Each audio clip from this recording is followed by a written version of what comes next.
the stage. Well, I think it's important because we don't talk about it. I mean, how many times have you heard about concepts of sexual tourism? And I think largely when we talk about sexual tourism or the exploitation of women or any of these things, we always do it from the point of view usually of the woman or of the victim, but we never really spend time engaging or exploring what's going on the other side. But we still never spend time exploring and delving into and evaluating what it is that's going on with them, why they're engaging in this as well. And often in my research, at least with this play, I find that it goes way, way beyond sex. I hope that the play is entertaining. I hope that people feel entertained, and in the way that when you see a story, how you kind of lose yourself for a moment. I think that's very important, so I hope people have that experience.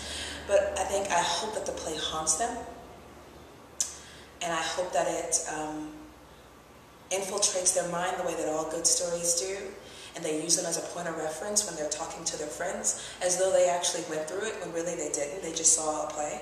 I hope that that happens, and I hope that people consider themselves and how they think about sex, and how they think about power, and how they think about cultural exploitation, and how they think about how they vacation. I think it resonates because it's people. We're people, and we're living here and we're living now. You know, if you dig people, you'll find your way into the show. I think that as a writer, you have two approaches. One is the approach of your imagination, how you imagine things are, or were, or will be. And another point is like recording the way things are. Of course, as filtered through your perspective, but just recording. And largely as it relates to the language, even though the characters are fictional, the plot is fictional, the story is true. Not fictional, but true.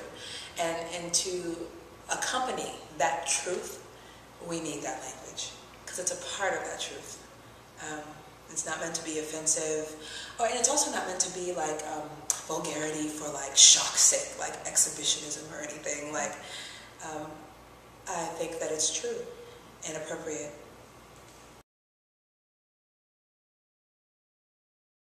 I'm excited about having the show produced this season. I mean, because of the subject matter of the play and because of the authenticity of the voices, I feel like a lot of people loved the show and feared the show.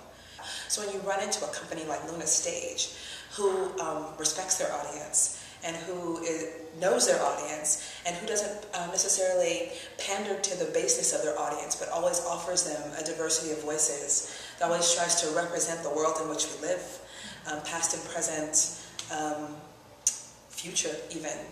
I think that I was floored by their willingness to take a step out there